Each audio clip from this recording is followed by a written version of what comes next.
el concepto instrumental de región, antes lo hicimos con el de transculturación. Primero, la región en la cual vamos a trabajar, Latinoamérica. Si buscan el diccionario Latinoamérica, les va a decir que en realidad no existe Latinoamérica, sino latinoamericano. Y que es el conjunto de Disculpe países. que la interrumpa. O soy yo o no veo su pantalla, si es que está compartiendo algo.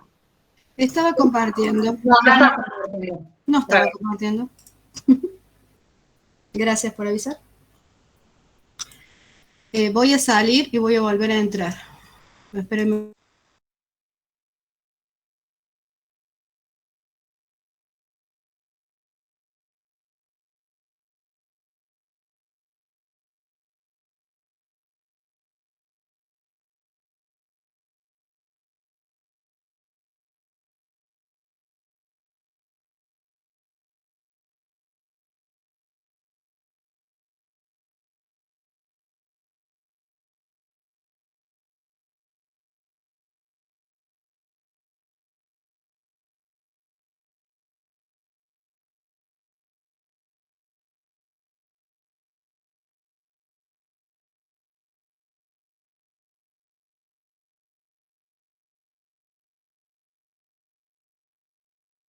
Ahora sí.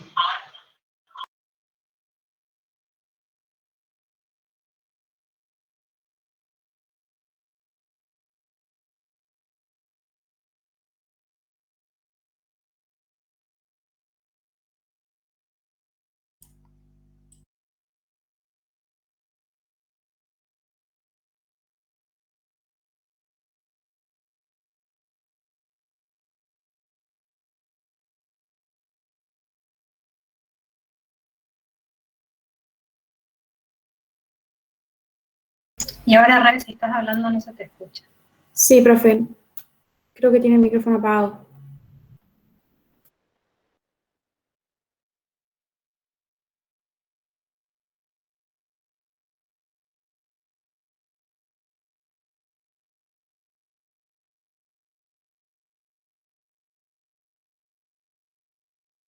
Los que están entrando o están intentando entrar con no admitir, me traban cada movimiento que hago. No sé por qué hace eso. Cuando ustedes abren el enlace Meet y si les pide solicitar unirse, quiere decir que están con la sesión equivocada. Cierren y abran sesión con el UNC. Cuando abren con el UNC directamente dice unirse, no les dice solicitar unirse. Ese es un parámetro para saber si están por equivocarse o no. ¿Me escuchan ahí? Sí, Rebe. ¿Me ven ahí? No a mí, sino a la pantalla. Sí. Sí, profe. ¿Listo? Sí, Gracias. Sí. Empecemos de nuevo. Cuando hablamos de la región latinoamericana y buscamos la definición en el diccionario, van a ver que en realidad existe latinoamericano, no Latinoamérica. Y les dice que es un conjunto de países de América colonizados por naciones latinas, es decir, España, Portugal o Francia. Cuando buscan Latinoamérica en un diccionario panhispánico de dudas, y fíjense que Latinoamérica es una duda, les dice que es el nombre que engloba al conjunto de países del continente americano en los que se hablan lenguas derivadas del latín, español, portugués y francés, en oposición a la América de habla inglesa. También les dice que lo mismo que usar América Latina y que eventualmente también pueden usarse términos más específicos como Hispanoamérica, cuando solo hablamos de la colonización española, o Iberoamérica cuando hablamos de la colonización española y portuguesa a la vez. Estas definiciones nos indican que esta cuestión de construirla como región es de por sí difícil, porque cuando uno se refiere a Europa, sabe que es un continente y sabe que está formado por un grupo de naciones. Sin embargo, Latinoamérica no alcanza esa misma definición. Por eso van a encontrar que América tiene también como formas de llamar a esta región, la propia América, América Latina, Latinoamérica, Iberoamérica, Hispanoamérica, e Indoamérica, Eurindia y Amerindia, cuando diferentes autores han tratado de aunar las raíces de los pueblos originarios con los procesos europeos. Se entiende que Latinoamérica nace a partir de la colonización, por ejemplo, de allí el nombre de la cuestión de lenguas derivadas del latín, obviando toda la parte previa de los pueblos originarios. Estos procesos históricos compartidos, entonces, comienzan desde los coloniales en España y Portugal, desde España y Portugal. Hay también en esta región latinoamericana, que tiene esa cantidad de kilómetros cuadrados y esa cantidad de habitantes en total, una diversidad de climas, economías, lenguas, etnias políticas y sociales que la hacen tan diversa que es difícil también entenderla como una región homogénea. Pero casi siempre la van a oír mencionada con esa intención de definir en un solo vocablo todo el territorio que va desde el sur del río Bravo hasta Tierra del Fuego. ¿Qué es una región? ¿Por qué hablamos de región latinoamericana?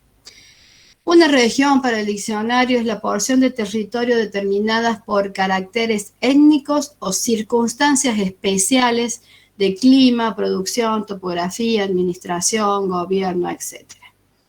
Es también una división territorial de una nación, como la que hoy usamos, que está definida por algunas características geográficas e históricas, no muchas veces históricas, sociales, y que puede dividirse a su vez en provincias, departamentos, exactamente como lo hacemos ahora.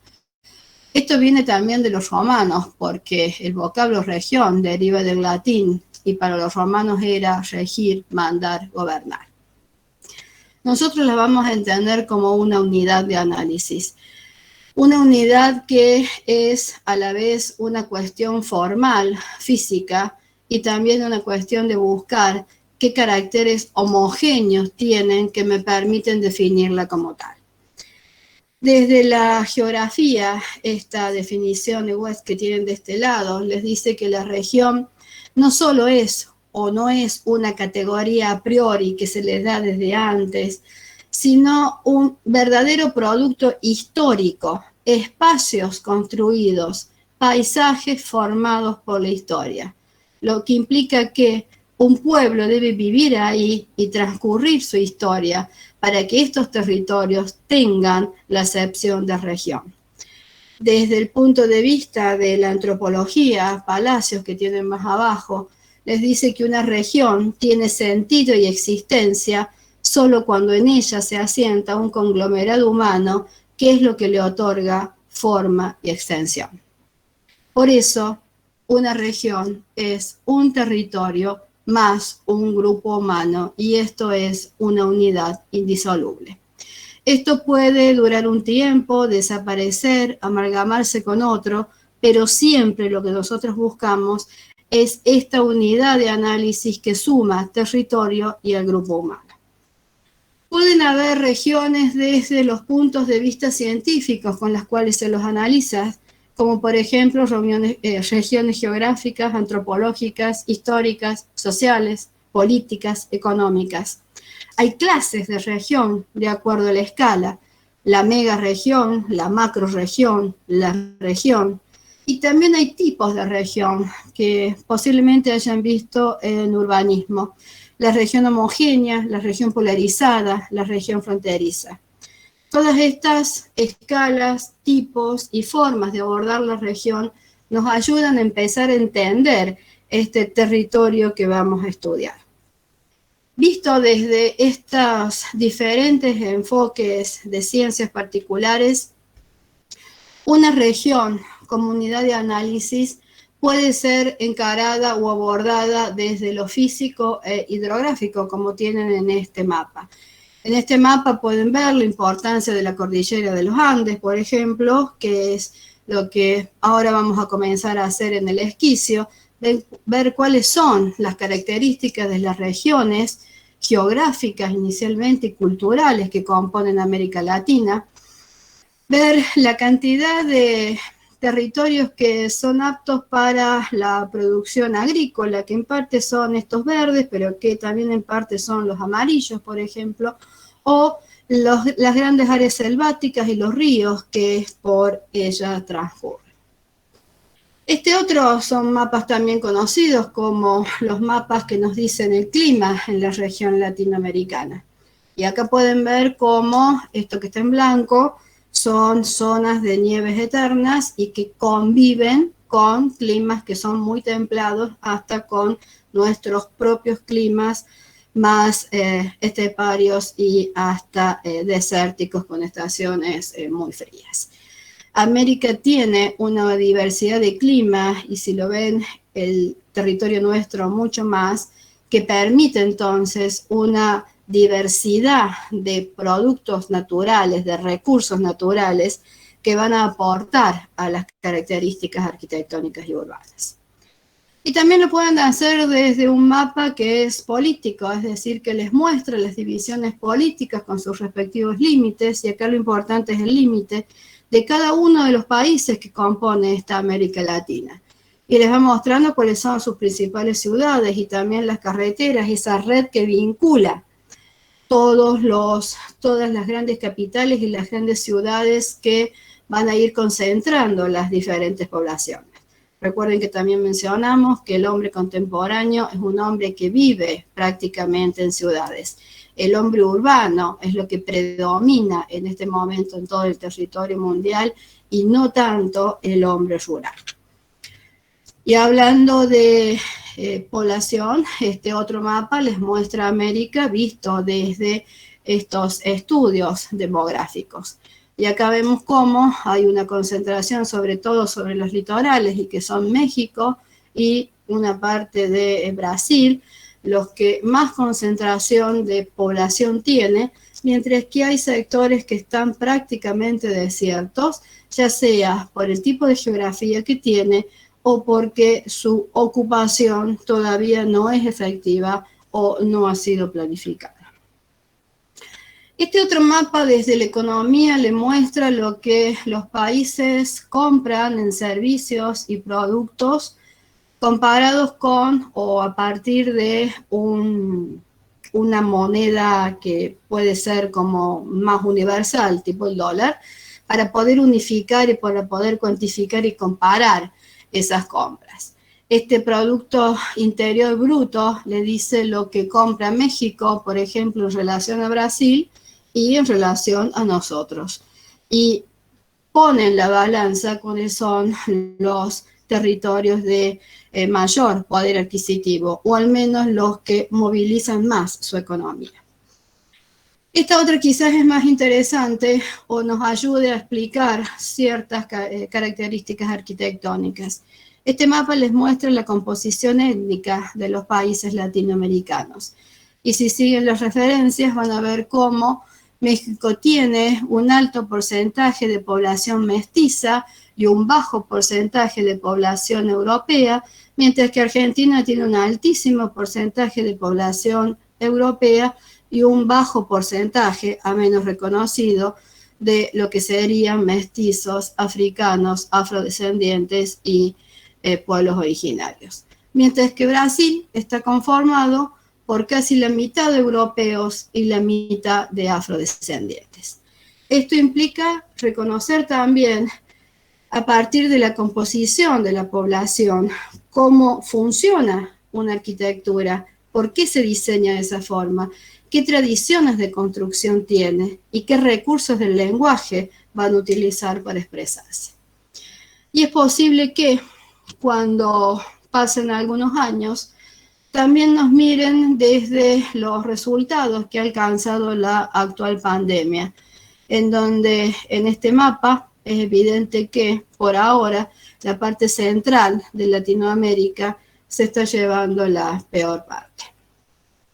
Si miramos en imágenes, que es lo que más solemos recordar nosotros como arquitectos, cuáles son los paisajes que corresponden a estas distintas regiones geográficas primero, Podemos empezar por esa cordillera de los Andes, que es la que estructura casi de punta a punta toda la región latinoamericana, que va desde las montañas que tienen los picos más altos, rodeadas de lagos o rodeadas de valles, y que ofrece primero una barrera importante entre los dos laterales donde se asientan comunidades a lo largo de la cordillera. La cordillera también ofrece valles precordilleranos que son semiáridos, pero que son donde comenzaron a asentarse las distintas poblaciones originarias y son también los lugares donde los primeros colonizadores van a iniciar el proceso de control y apropiación del territorio. Cualquiera de estas dos nos evidencia que la piedra, por ejemplo, es su principal recurso. En tanto que si me voy a la costa oeste en el Pacífico, puedo llegar a tener desiertos que dan exactamente sobre el mar, y aunque pueda parecer que en estos desiertos no habita ninguna cultura, hay culturas que se han adaptado a este tipo de paisaje y han desarrollado formas de vida que nos van a mostrar tanto arquitectura como urbanismo. Las más benignas o las que mejores calidades de vida ofrecen para las primeras culturas originarias y para los conquistadores después fueron las zonas caribeñas. Estas zonas caribeñas también van a ofrecer distintos tipos de recursos, sobre todo en cuanto a madera, que van a permitir el desarrollo de una arquitectura particular. Mientras que hay grandes sectores selváticos que cubren gran parte del territorio latinoamericano. Estas selvas van a proporcionar sobre todo madera para incidir en la construcción, pero para que esas construcciones sean permanentes o duren en el tiempo, también van a ser traducidas más tarde a piedra. Estas regiones entonces van a brindar cualquiera de los elementos que el hombre que construye necesite en procesos urbanos y arquitectónicos. Y no solo en esta selva es importante ver esa masa de bosques o de, que es una selva, no es un bosque, esa masa de árboles que se veía en la foto anterior, sino que también es esencial buscar cómo el agua llega hasta esa zona para que esas masas de árboles puedan pervivir. Estos cenotes de la zona mexicana son importantes no solo por el agua que brindan y por esta imagen natural que ustedes ven, están directamente vinculados a la religión de los mayas y por lo tanto son también espacios sagrados. La Amazonia, en el caso de Brasil, va a tener las mismas características, solo que la escala del territorio que ocupa la selva acá es lo que lo va a definir como un espacio particular. Particular por la diversidad de especies que alberga y tan particular que se encuentra entre las grandes superficies que el planeta protege como reserva de la biosfera. Y esos bosques, esas selvas, están atravesados por ríos. Los ríos latinoamericanos suelen describir estas curvas y contracurvas cuando alcanzan las planicies, permiten la vinculación de los asentamientos también por agua, permiten el asentamiento de las propias ciudades porque es una de las condiciones para fundar esas ciudades, y también les va a permitir llevar desde cualquier punto de territorio a otro distintos materiales de construcción. Así lo hacen, por ejemplo, los jesuitas a lo largo del Paraná. Y cuando hablamos de territorios o de regiones que son una línea en el horizonte, una de ellas pueden ser, por ejemplo, los mares de sal. Hay salinas en el territorio latinoamericano, tanto en Bolivia, por ejemplo, como en nuestra propia Córdoba al norte. En estas salinas también hay asentamientos humanos que usan la sal como recurso constructivo, además de como recurso económico. Y en la misma línea, si hablamos de una sola línea de horizonte, también hay mares de tierras como la pampa húmeda argentina, que se transforma en un concepto cultural cuando hablamos de la pampa gringa, es decir, cuando esa pampa húmeda empieza a producir. Cuando miramos entonces cada uno de esos paisajes, también tenemos que imaginar qué recursos le da el hombre para construir. Estos bosques y esta selva proporcionan maderas que en diferentes cortes permiten diferentes sistemas constructivos. En el caso de los palmares del Colón, en la Mesopotamia argentina, estas palmeras o los palmares, en el caso también del norte de la provincia de Córdoba, no son solamente un paisaje, ofrecen la materia prima para las cubiertas, por ejemplo, de las residencias. Y si miramos los cardones del norte argentino, no es solamente el paisaje que caracteriza a Jujuy, sino un tipo de madera que, de acuerdo a el ancho que tenga, es decir, a la sección y a la flexión que pueda soportar, puede ser usado en cubiertas y también puede ser usado como algún elemento de soporte vertical. Estamos rodeados muchas veces en zonas lacustres de plantaciones naturales o ya posteriormente incluso de la mano del hombre, como en los indios, en la tribu Uro, que es la que tengo allá arriba, que a través de la caña tacuara o de la caña totora genera su propio hábitat. La caña es un material flexible que va desde, o que posibilita su incorporación en los muros y también resuelve las cubiertas. En cualquiera de los dos casos, la caña va a ser uno de los recursos materiales más utilizados, tanto en las culturas prehispánicas como en la época colonial, e incluso en la actualidad. Este sistema que tengo acá al medio, que se llama bareque y que es propio de toda el área de Perú, por ejemplo, es un sistema constructivo que se usa hasta este momento, porque es, entre otras cosas, sustentable. Y de la misma forma, en todos lados van a encontrar tierra y piedra. La tierra, usada como revoque, usada como tapial, usada primero como adobe y después como ladrillo, a veces intercalada con piedra, va a constituir la mayor parte de los muros portantes que vamos a encontrar en nuestra arquitectura.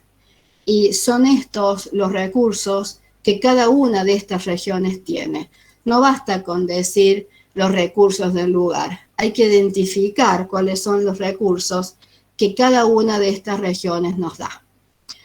Ahora bien, nosotros como arquitectos estamos acostumbrados a mirar el edificio. Esto que tengo acá al fondo es una iglesia colonial colocada sobre una construcción inca que define los laterales del mercado de Chinchero en el Valle Sagrado del Inca en Perú. Si bien la arquitectura es significativa, es singular, es única, lo más importante cuando quiero armar el tipo funcional de este conjunto es el gran espacio que tengo adelante donde se desarrolla diariamente el mercado de Chincheros.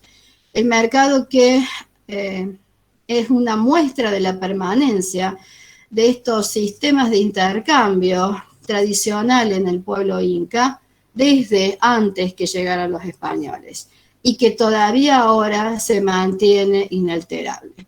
En estos casos, uno se tiene que preguntar cuáles son los espacios más importantes. Si estos grandes espacios abiertos que contienen estas tradiciones milenarias o esa arquitectura que les sirve de fondo y que puede participar dentro de las actividades y de las funciones, pero que quizás no sea el punto, el hito más importante del conjunto. Van a encontrar muchos de estos espacios que ya hacen a la región cultural más que a la región geográfica o que le suman el aporte social, la actividad del hombre a esa región geográfica. Estas prácticas de los mercados es común en la mayoría de los países que tienen los pueblos originarios más antiguos de Latinoamérica. sea México, sea Perú, sea Bolivia, como la foto que tienen en pantalla, a veces el espacio no es significativo ni arquitectónica ni urbanísticamente hablando, pero sí es significativo por el uso social que se le da. De la misma forma, muchos de los pueblos de la Puna, muchos de los pueblos más pequeños de México, por ejemplo, o incluso de Perú o de Ecuador, a simple vista parecen no tener demasiado valor ni arquitectónico y urbano, pero cobran ese valor cuando son escenarios de este tipo de fiestas comunitarias, religiosas en algunos casos, pero que la iglesia no es la que arma toda la ceremonia, toda la participación social, sino que es esta propia sociedad que, siguiendo estos ritos tradicionales que aunan parte de sus propias creencias con la fe católica, año tras año van repitiendo estas ceremonias del misa chico, que traducido son misas chiquitas, que no es más que llevar de visita las imágenes particulares, privadas, no de la iglesia, desde algún punto dentro del pueblo hasta el punto donde se realiza la ceremonia mayor y después traerlas de vuelta a sus respectivos domicilios. Y es ahí donde el espacio urbano adquiere mayor significación. De la misma forma, los poblados que corresponden, estos son poblados históricos significativos, pero como Ouro Preto o como Salvador de Bahía, pero también hay poblados menores en donde la población de afrodescendientes todavía mantiene las mismas tradiciones de los primeros esclavos que llegaron a Brasil, porque es la forma de responder al control del amo y porque es la forma de mantener la cultura viva, esa cultura que al ser esclavizados se les negó.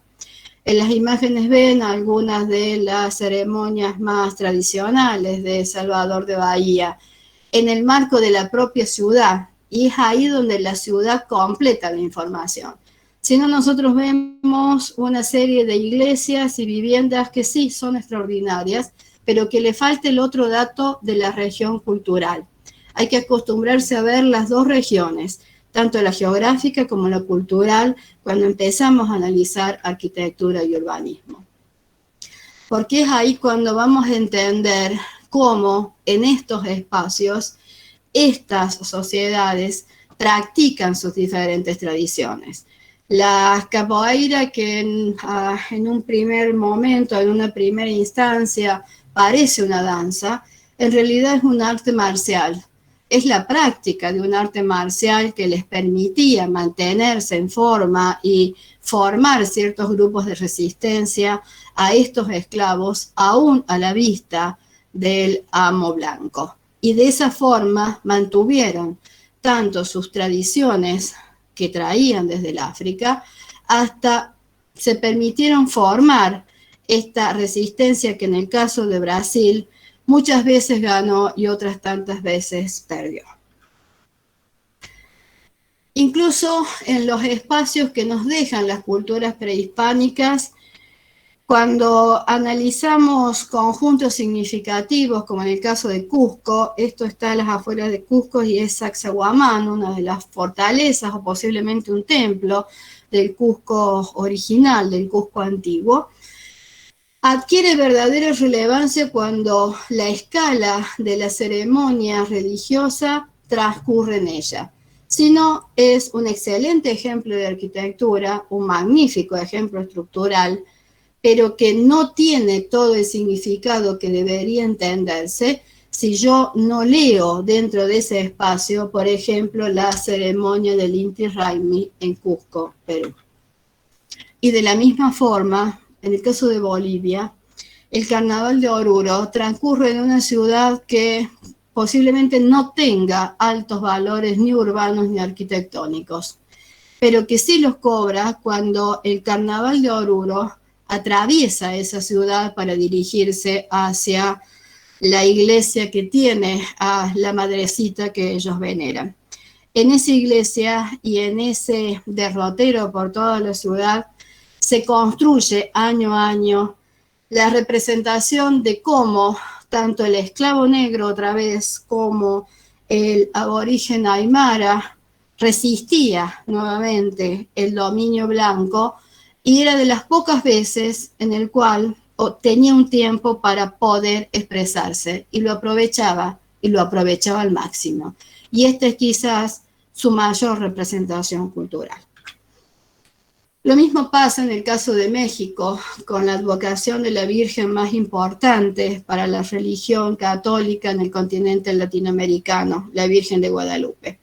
Sea la iglesia original que tengo en este dibujito acá arriba, o sea la iglesia actual, este fervor por la fe en la imagen de la Virgen María bajo la advocación de Guadalupe se entiende recién cuando se vive estas procesiones multitudinarias en el Día de la Virgen, cuando todo el pueblo, todos los fieles llegan hasta ese espacio. Si no, el espacio y las iglesias son simplemente grandes explanadas y hermosos monumentos, pero carecen de esta parte de la región cultural.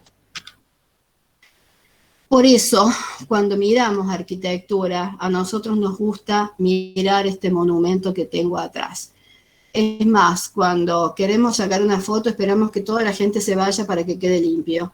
Y si me fijo en esta iglesia de Casabindo, en Jujuy, la iglesia es extraordinaria, tiene por dentro incluso valores artísticos de considerable valor para la República Argentina, dado que es una de las pocas que tiene representaciones de la época de la colonia, que alcanzan ese barroco que solo encontramos en Perú, quizás Bolivia, Ecuador y México, y que en el caso nuestro es menos común. Pero si queremos construir, si queremos graficar la tipología funcional de este edificio, ¿qué es más importante? ¿El espacio exterior o el espacio interior?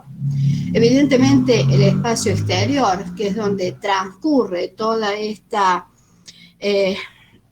ceremonia que a su vez aúna esos misachicos que les conté antes con el único toreo que hay en la República Argentina, que es el toreo de la vincha, que se hace en esta población de Casabindo, y que solamente 1 o 2 veces al año estos espacios son usados de esta forma. Y es ahí donde la escala del edificio alcanza su real proporción. Esta es la proporción que tiene el edificio en relación al usuario. Si nosotros miramos solamente el edificio, estamos viendo sobre todo arquitectura. Y además de arquitectura tenemos que ver al hombre, tenemos que ver el territorio y tenemos que ver su cultura. El esquicio que les proponemos hacer es justamente reconocer las regiones geográficas y algo de su cultura en Latinoamérica. Ustedes tienen una bibliografía básica, esto no es para ahora, sino para que lo vayan viendo y sepan que lo tienen a disposición, de las cuales el primero, la historia de la arquitectura de América Latina, se los recomiendo que las lean porque es un libro cortito que les muestra sintéticamente toda la historia de América Latina, les da un vistazo general antes de empezar a ir periodo por periodo.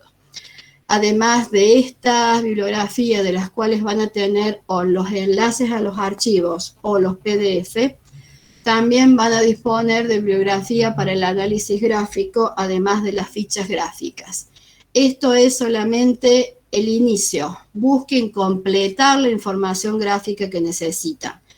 Y también van a tener diccionarios de arquitectura que les van a permitir identificar algunos de los vocablos o conceptos que vamos enumerando y que por ahí no pueden quedar un poco claros.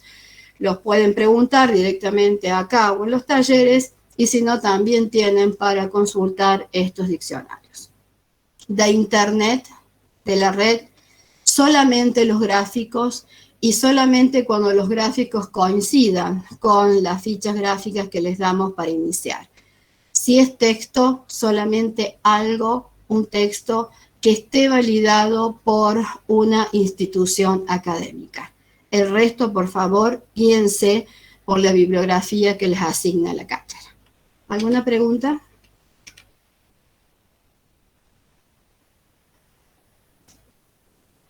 ¿Ninguna? Qué interesante el teórico. Me agrada. Gracias. Este está fácil todavía. ¿Ninguna pregunta? ¿Los docentes tampoco? Pasamos a los talleres entonces. teórico va No. a quedar guardado en algún lado? No. ¿Por qué no? Porque estamos haciendo el esfuerzo de hacer todo en vivo.